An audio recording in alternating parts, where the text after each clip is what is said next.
और अब बात करते हैं रफ्तार के कहर की। बाड़मेर में तेज रफ्तार का कहर दिखा है। एक बोलेरो ने बाइक को टक्कर मार दी। बाइक सवार 2 युवकों की मौत हो गई। सूचना पर पुलिस मौके पर पहुंची और जांच में जुट गई है। बाड़मेर जालोर एनएच पर यह हादसा हुआ। ये बड़ी खबर हम आपको बता रहे हैं दुर्घटना की, हादसे की, और वजह जो सामने आई है वो है तेज रफ्तार। यानी तेज रफ्तार ने एक बार फिर जिंदगियां ली हैं। ज्यादा जानकारी के लिए बात करते हैं सहयोगी प्रेमदान से। प्रेमदान, क्या जानकारी मिल पा रही है? देखिए स्वप्न, बताना चाहूंगा कि ये बाड़मेर से जालोर मार्ग के ऊपर सनिद्री से आगे टाकूबेरी के पास में हादसा हुआ है, जहां तेज रफ्तार एक बोलेरो ने बाइक सवार को टक्कर मार दी, जिसमें बाइक पे सवार दोनों लोगों की मौके पे मौत हो गई। घटना की जानकारी मिलते ही सनिद्री थाना पुलिस मौके पर पहुंची है। दोनों शवों को लाकर के सनिद्री के हॉस्पिटल के मोर्चे में रखवाया गया है। पुलिस ने जो बोलेरो है, बोलेरो चालक को हिरासत में ले लिया है और पुलिस इस मामले की तफ्तीश में जुट गई है। जी, हादसे की वजह सामने आई है? अब तो से वजह आई है कि सुबह का समय था और जो बोलेरो थी वो बहुत तेज रफ्तार में थी और इसी वजह से ये हादसा हो पाया। अचानक जो रोड के ऊपर कोई पशु या आने की वजह से उसको बचाने के चक्कर में बाइक को चपेट में ले लिया, जिससे बाइक सवार दोनों लोगों की मौत हो गई। चलिए, शुक्रिया तमाम जानकारी के लिए। और जैसलमेर से बड़ी खबर मिल रही है। एसपी की फर्जी स्टांप मामले में गिरफ्तारी हुई है। एक और आरोपी गिरफ्तार हुआ है। आरोपी का नाम आनंद जोशी, जिसे गिरफ्तार किया गया है मामले में। शहर कोतवाल बलवंता राम ने इस कार्रवाई को अंजाम दिया। पूर्व में 5 आरोपी गिरफ्तार हो चुके हैं और अभी भी मामले की जांच जारी है। 6ठा आरोपी गिरफ्तार हुआ है। एसपी की फर्जी स्टांप मामले में आनंद जोशी नाम के युवक को गिरफ्तार किया है। पहले ही 5 आरोपी गिरफ्तार हो चुके हैं और अभी भी जांच जारी है। ज्यादा जानकारी के लिए बात करते हैं सहयोगी सिकंदर से। सिकंदर, क्या जानकारी है? जी स्वप्निल, ये 30 सितंबर को मामला आया था, जब एसपी की फर्जी सील लगाकर जो प्रतिबंधित थाना क्षेत्र है, उन थाना क्षेत्रों में लोगों को जाने के लिए परमिशन दी जाती थी एसडीएम ऑफिस के द्वारा। जब एसडीएम नहीं थे ऑफिस में और उनकी जगह अशोक विश्नोई को जब वहां चार्ज दिया गया था, तब उन्होंने जांच करी कि जो मामला हिमाचल के जो लोग आ रहे हैं उनकी परमिशन के लिए सिर्फ एक ही दिन में एसडीएम ऑफिस में फाइल आ रही है, जबकि उसके लिए कम से कम 5 से 6 दिन चाहिए। उन्होंने जब इसकी जांच करी तब पता चला कि ये फर्जी सील लगाकर इस तरह के कूट रचित जो जांच रिपोर्ट है वो तैयार कर एसडीएम से परमिशन बनाई जाती है, जिसकी जब जांच की गई तो उसमें से 5 आरोपी पकड़ लिए गए और एक और जो आरोपी जो फरार था आनंद जोशी, उसको पुलिस ने गिरफ्तार किया है। जो शहर थानाधिकारी है बलवंता राम, उनके नेतृत्व में कार्रवाई हुई है और अब तक कुल 6 आरोपी ऐसे पकड़े जा चुके हैं जिन्होंने एसपी की फर्जी सील बनाकर लोगों को परमिशन के नाम पर बॉर्डर भेजा करते थे। अब जांच जारी है, इसमें और भी कई जो लोग शामिल होंगे उनको भी पकड़ा जाएगा। जी, शुक्रिया तमाम जानकारी के लिए।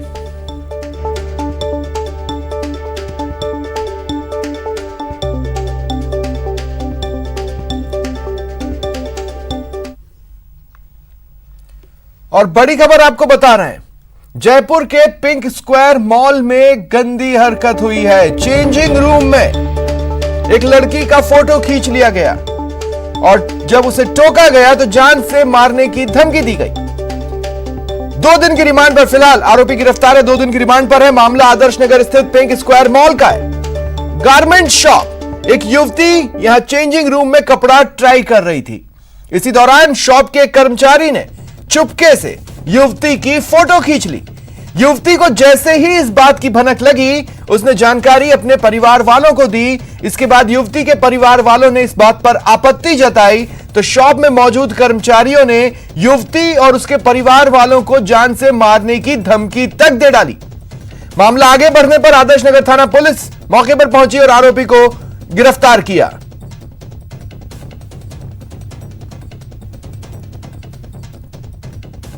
और ज्यादा जानकारी के लिए बात करेंगे सहयोगी राकेश गुसाई से। राकेश, मॉल शब्द दिमाग में आने के बाद यह लगता है कि कम से कम वहां पर प्राइवेसी सेफ रहेगी, सबसे ज्यादा सेफ प्लेसेस समझा जाता है और वहां पर ऐसी हरकत। बिल्कुल। और ये सारी हरकतें अगर जयपुर शहर की बात हो, जयपुर शहर के अंदर हो, तो अपने आप में सवालिया निशान खड़ा होता है कि मॉल किस प्रकार की सुरक्षा व्यवस्था आम पब्लिक के लिए प्रोवाइड करवा रहे हैं। बहरहाल ये पूरा मामला जयपुर के एक बहुत ही बड़े मॉल पिंक स्क्वायर मॉल का है, जिस पर अपने आप में पूर्व के अंदर भी कई इस तरह की गतिविधियों के आरोप लगे हुए हैं। और ये एक बड़ा मामला दोबारा से सामने आया, जहां पर अनिल मीणा, जो कि शोरूम के अंदर काम करता था, वो चेंजिंग रूम के अंदर न केवल लड़कियों की फोटो खींचता था, अपितु उन वीडियोस को वायरल करने का भी काम करता था। इस संबंध के अंदर जब उसकी मोबाइल की जांच की गई तो उसके मोबाइल के अंदर और भी कई तस्वीरें और वीडियोस मिले हैं, जिसकी अब पुलिस इन्वेस्टिगेशन कर रही है। बहरहाल अनिल मीणा को गिरफ्तार करके कोर्ट में पेश किया गया, जहां से उसको रिमांड पर लिया गया है। हैरानी की बात यह है कि जिस प्रकार से परिजनों ने पहले शोरूम मालिकों से जिसकी शिकायत की, तो उनके द्वारा परिवार को जान से मारने की धमकी दी गई, लेकिन अनिल मीणा के खिलाफ जो एफआईआर दर्ज हुई है 354 और 354 ग के तहत और आईटी एक्ट के तहत, उसके अंदर कहीं भी धमकी देना या परिवार को परेशान करना, धमकाने के ऑफेंस नहीं लगाए गए हैं। बहरहाल पुलिस का ये इस पूरे मामले में ये कहना है कि आदर्श नगर थाने का मामला था, और क्योंकि आदर्श नगर सीआई इस पूरे प्रकरण के बाद में कोरोना पॉजिटिव थे। और राकेश, मुझे एक बात समझाइए, ये धमकी देने के ऑफेंसेस क्यों दर्ज नहीं हुए भाई? मॉल का जो भी कपड़े का वो जो दुकान है, उसमें खुद के भी सीसीटीवी फुटेजेस होंगे और उससे भी कुछ हद तक कहानी साफ हो रही होगी।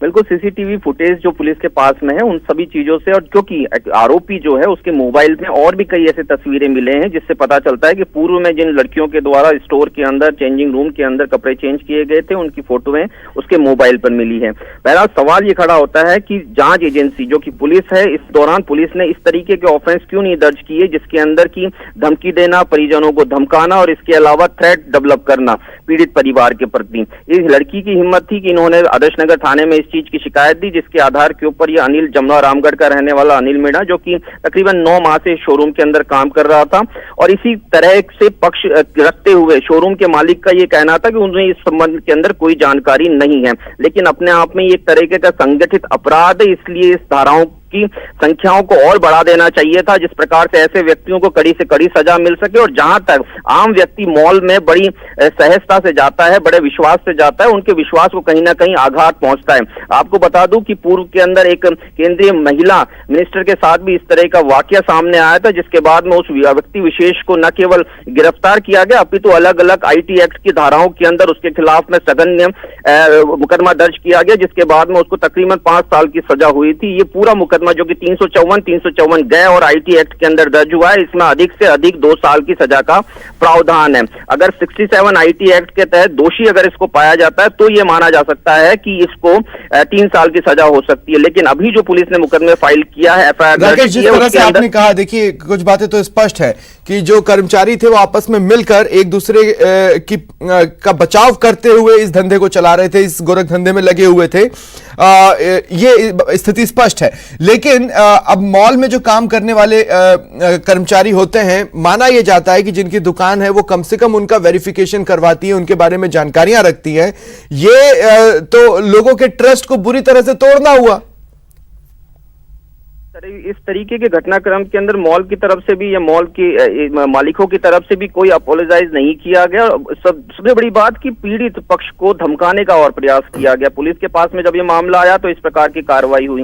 बहरहाल पुलिस के अधिकारियों का कहना है कि आने वाले समय में मॉल में किस प्रकार से सुरक्षा इंतजाम है, इसको लेकर एक सर्च अभियान भी चलाया जाएगा, जिसके तहत अगर इस तरह से कोई एक्टिविटी होती है तो उसे पकड़ा जा सके। पर ये अपने आप में एक इंडिविजुअल केस है, जहां पर विक्टिम अपने आप खुद बता रही है कि सामने वाला व्यक्ति उसके मोबाइल से फोटो खींच रहा है। ये कोई सीसीटीवी या कोई कैमरा इनबिल्ड करने का मामला नहीं है कि स्क्रीन पर कोई इनबिल्ड कर दिया जाए।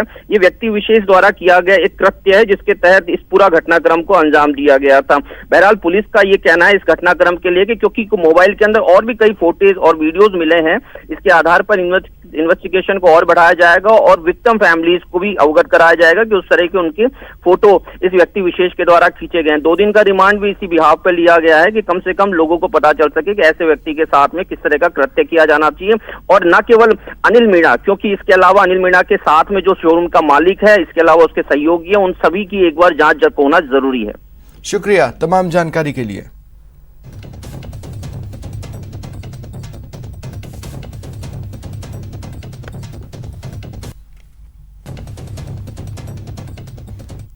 और 12 से बड़ी खबर मिल रही है, 2 शातिर बदमाश गिरफ्तार हुए हैं। ये बदमाश सालों से फरार चल रहे थे। लूट के मामले में नाम सामने आने के बाद से फरार थे। आज कोर्ट में इन्हें पेश किया जाएगा। ये बड़ी खबर 12 से आपको बता रहे हैं। लूट के एक मामले में इनका नाम सामने आया, तभी से ये फरार थे। काफी सालों से फरार चल रहे थे। आखिरकार कानून के लंबे हाथ इन 2 शातिर बदमाशों तक पहुंचे और ये गिरफ्तार कर लिए गए।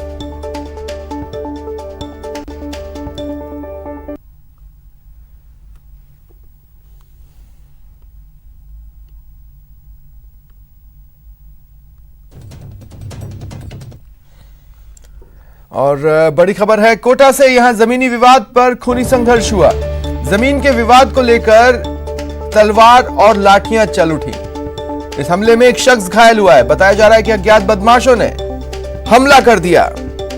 कोटा से यह बड़ी खबर हम आपको बता रहे हैं। यहां जमीन विवाद को लेकर कुछ बदमाश पहुंचे और एक व्यक्ति पर तलवारों और लाठियों से हमला कर उसे घायल कर दिया। उसे अस्पताल में भर्ती करवा दिया गया है।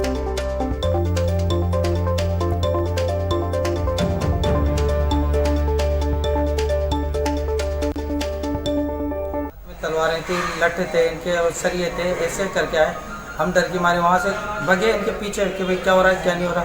वहाँ जाके देखा एक गली में घुस गए। गली में घुसते ही इनके वहाँ पर है ना, और जन की कुछ व्यक्ति आए जिनमें अनिल जी और ये ऐसे थे, अनिल और ये आते वहाँ पर तलवारों से इनके ऊपर हमला करने लगे। ये भग के एक गली में गए। रुकते हैं ब्रेक के लिए।